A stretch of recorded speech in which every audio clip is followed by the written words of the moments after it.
Super Smash Bros. Has been breaking down barriers as to what you would expect to be possible as far as video game collaboration since 1999, with an even greater focus on collaboration happening in the form of Super Smash Bros. Brawl in 2008. Back on Nintendo 64, even seeing certain Nintendo franchise crossovers in any form felt special. Seeing Mario stand next to Link or Pikachu next to Samus was enough of a treat on its own merit.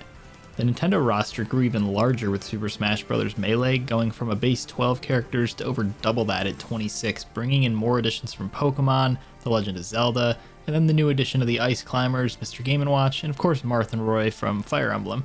And oh, if we knew what the addition of Marth and Roy would develop into 13 years later. But then something happened at the reveal for Super Smash Bros. Brawl in 2006. After the reveal of 4 new Nintendo franchise newcomers, the codec appears with a conversation taking place in which Solid Snake is told he's been asked to join Super Smash Bros. After some reluctance, you get a glimpse of the famous cardboard box, and out pops Snake to the surprise of many as he wasn't directly a Nintendo character. And then behind closed doors in October of 2007, the long-awaited inclusion of Sonic the Hedgehog was introduced in a reveal trailer.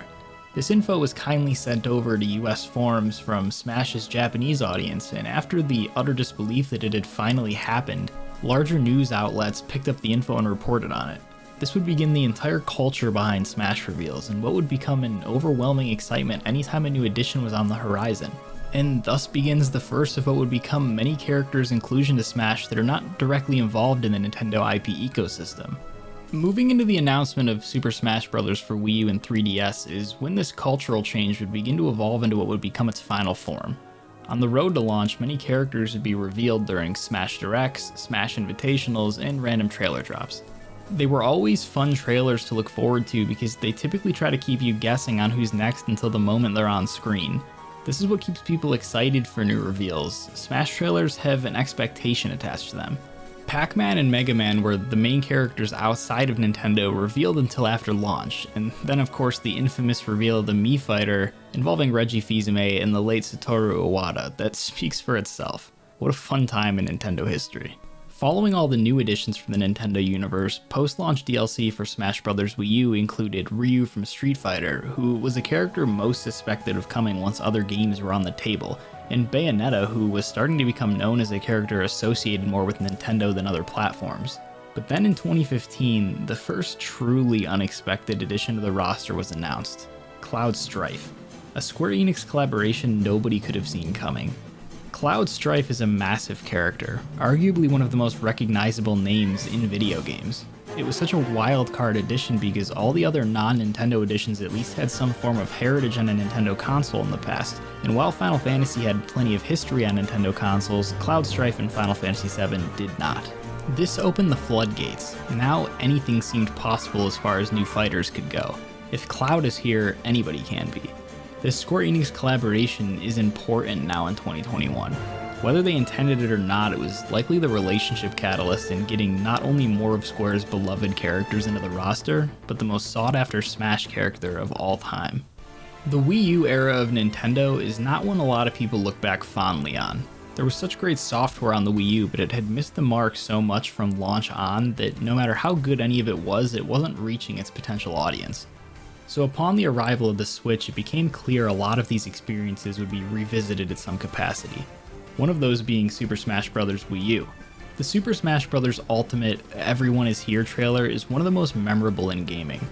I think most interpreted the title of Smash Ultimate to be exactly that, the ultimate version of Super Smash Bros. Where everybody from the past who had ever been invited to Smash is now back in this final form of the game, an attempt to please all fans from all eras for possibly the last time. There was an extensive DLC plan for Smash Ultimate. Of all 11 DLC characters added, most of them were non-Nintendo additions, leaving years of guessing, as it could have been anybody.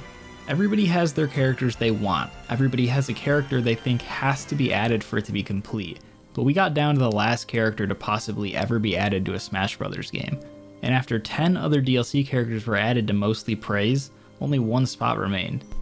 And it only ever really made sense to give it to Sora. For what Super Smash Bros. Is, Sora is arguably the most fitting character there is, and it seemed like most fans agreed. Sakurai revealed that back in 2015 when the Smash ballot took place, they couldn't reveal the results as they didn't want fans bothering companies to hand over the rights if it became clear the public wanted it. It would have caused more harm than good.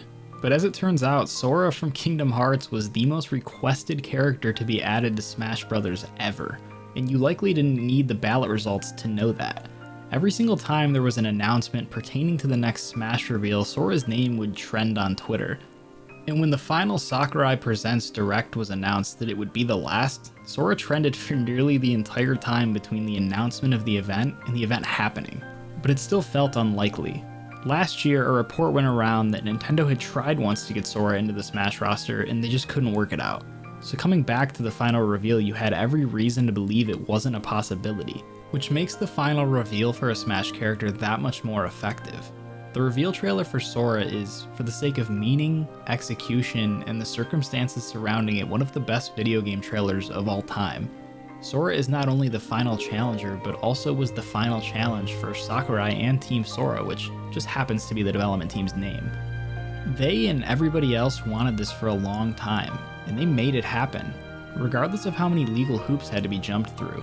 Even Final Fantasy XIV's director had written off collaboration with Kingdom Hearts because of how insurmountable of a task it is to get the rights and license from Disney to do it. And he's on the board of directors at Square Enix. The trailer starting with the flaming Smash Ball going out is a sign of the times. This is it.